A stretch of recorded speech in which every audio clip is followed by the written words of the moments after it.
So it is Friday afternoon here in Queens, June the 27th in the year 2025. It's just around 2 minutes after 6 as the sun sets. So we have a lot of news, the news cycle moving rapidly. Uh, I saw a couple hours ago um, the Guyanese Critic has to pay Simona Broomes $8 million and there was sushi bought against him. But the Critic, as I can predict, this case may go all the way to the CCG. I guess he's going to go to the Supreme Court, and if not, the CCG, because if I'm not mistaken, he was supposed to be paying some money over to T. Mohamed, but I think they're probably moving on to the more high courts. So we're going to see how that's going to go. So this story about this Guyanese cricketer who's presently playing for the West Indies, the first person I saw made a vague mention of it without calling a name was a Kaicho News Post journalist, Royal Tony. But I see it's gathering a bit of momentum because on Sportsmax, the firm of Huge Fields and Stobie, they're representing a female victim who was made this allegation against this cricketer. And it's all on Sportsmax. Those of you probably would have seen an interview. I am not going to be saying much about this until this story gathers more momentum in terms of investigations. Let's wait and see what's going to be coming out of this story. The court correction, GCOM has made a decision not to accept the Jaguar logo from T. Mohamed. The Madam Chairman sided with the PPP commissioners, so it was 4-3. I saw in a later post T. Mohamed saying that they wrote or tried to indicate to GCOM that it's not a jaguar but a species of a leopard. I also saw allegations from other sources saying that back in the day, Ravi Dev's Jaguar party was using the picture of the jaguar. So let's see what's going to be happening here. Or T. Mohamed may very well have to go back to the drawing board quick and do what they have to do. I watched both press conferences, which I have two highlights. The PNC press conference, I have an excerpt of a highlight, as well as the AFC. The reporter asked Norton about if he's worried about T. Mohamed taking votes from the PNC. I'm not going to be telling you what Norton said. You're actually going to be hearing what was Norton's reply to that question. I noticed that the Jamaican and West Indies former cricketer Marlon Samuels is in Guyana investing in real estate.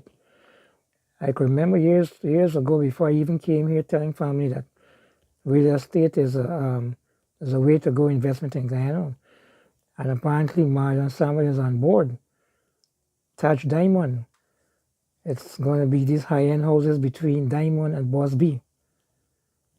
Bosby down there in Guyana. They say that he already has 7. The money that he's invested, he already has 7 buildings. One of them belongs to his. And from what I understand, the initial down payment for a home or a house was $250,000 United States dollars. But from since that initial investment now, I heard that because the man now has gone to $300,000 US dollars for a house there, of course, high-end security, a whole set of other stuff for the persons who are desirous of buying homes there. And I saw the debt, I think that debt was confirmed today, of the former judge, William Ramlal. His last position was the chairman of the Police Complaints Authority. I remember serving twice as a jury foreman in Guyana under the respectable William Ramlal. I can remember how he would speak to us as members of the jury. Very likable. My first impressions of William Ramlal when I first served as a juror. I remember those criminal cases, thankfully we didn't have to make a decision. The court made a decision for us. I can remember the first time I was as a jury foreman. I think it was a juror was compromised or was a relative of something of the defendant. So the other juror decided to pick me back again to go back as a jury foreman because Ramlal said, you know what, I'm going to let you guys come right back into the next pool of jurors. And most of us were picked, and some of them who were on the first jury panel said they wanted me to go back as jury foreman. So I'd like to send my condolences to the former judge, William Ramlal. I also have a 1-minute clip of PPP supporters and Team Mohamed supporters going at each other. You're going to see that in between with the PNC and the AFC press conference where I highlighted some brief snippets. So guys, enjoy your weekend.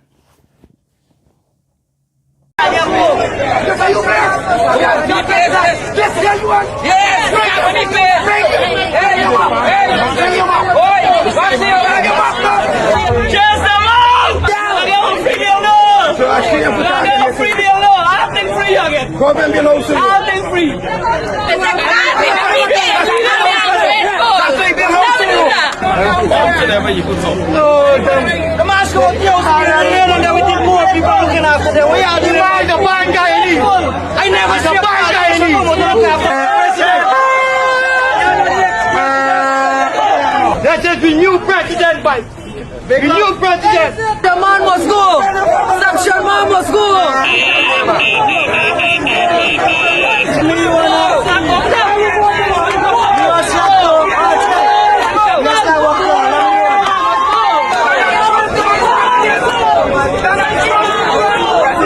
Three other questions from me. Going back to the symbol, is there a legal regime governing the use of symbols, based on your knowledge? And is the jaguar, in your view, a national symbol? That's one. Secondly, do you think that the win, as within Mohamed's party, pose a threat to the PNC or support base? And finally, do you think win, I'll call the party win, do you recall what? I didn't hear that. Do I recall what? The final, I'm referencing to Mr. Mohamed's party win. Do you think it will be a strategic value to the PPP by attracting PPP supporters that should the APNU win government, it will become a minority government? Okay. Let us start with a symbol. I don't know of a regime that exists to cover symbols. What I do know is that a number of conventions have emerged over the years in which you avoided using those symbols. But like I said, because the PPP encouraged it before, they can't now come and say no. It means they are hypocrites. It is the normal two-mouth, two-faced Jack deal. First point. Now, if T. Mohamed is a threat, I've been in politics since 1972. And one of the things I learned, if you have opponents, you treat all of them as if they are likely to get your support and work assiduously to ensure you maintain your support and increase with the people who he is likely to get. I don't necessarily see it as a threat, but what I see is the need for us to do the work to ensure that we prevail. The third thing that you said about a strategic move, you don't rule out anything with the PPP. I don't want to cast any aspersions on T. Mohamed, but Jagdo makes deals with the devil. He's not somebody who you can look for a moral compass. He's a devil dealer. And a devil dealer can deal with anybody. Now, it might very well be, I do not know, that the decision was made for T. Mohamed to come because the PPP felt they were losing ground and he can get some of the votes that they would have lost. That is a possibility. I don't know. However, as a politician, I prepare for every eventuality. My question, sir. Shanika, is okay? Yes, go ahead, Mr. Harris. My question, sir. Following your meeting with the diplomatic community, there was a report that you invited T. Mohamed for talks. Is that true? And if that is the case, what is your relationship with T. Mohamed? No, we have not invited T. Mohamed for talks. We have had no relationship with T. Mohamed. But as a political party, we are obligated to know what T. Mohamed is doing. And we obviously will put mechanisms in place to do that. We consider him to be a contestant, and therefore we have to keep what is happening under constant review. But as far as I'm aware, we are not in contact as a party with T. Mohamed. Thank you. Mr. Hughes, given the fact that there clearly is a decision by both the APNU and the AFC to contest the election separately, to what extent do you believe that it is risky on the part of the AFC to do so because of the likelihood that it can actually the figures coming out of the elections can actually throw up your actual support strength on the ground, and the likely impact this can have in any future relations or negotiations with the APNU? I think every political party wants to know what its strength is on the ground. So I'm not sure that is a basis for not going into an election. And as you know, there are parties that go into elections, they don't get what they think they would get, and there are some parties that go into elections that get infinitely more than they thought they would get. But I don't think the fact that you run a risk means that you wouldn't enter into a competition. The fact that you're a political party means that you are in the business of providing political options to the citizens, and the citizens get an opportunity to vote on whatever it is you do represent, both your policies, the persons that you have up as candidates, and the reputation of the party. Wouldn't you have been better off not participating, so that you, of course, your real support may, if it is low, is not shown, and therefore you stand a better chance of leveraging that which is not known in any future negotiations with APNU? Sorry, Dennis, are you suggesting that we don't participate because we would have greater leverage in the future by saying, if we did participate, we might have done X, Y, and Z? Is that the suggestion? Well, it's not a suggestion, it's a question. Oh, that's the question. No, I think the reason why we have elections is that we go and we see what our strength is. I mean, and certainly if our performance is not what people think it would be, or whether the party is disappointed in the results, then, you know, there are consequences to it.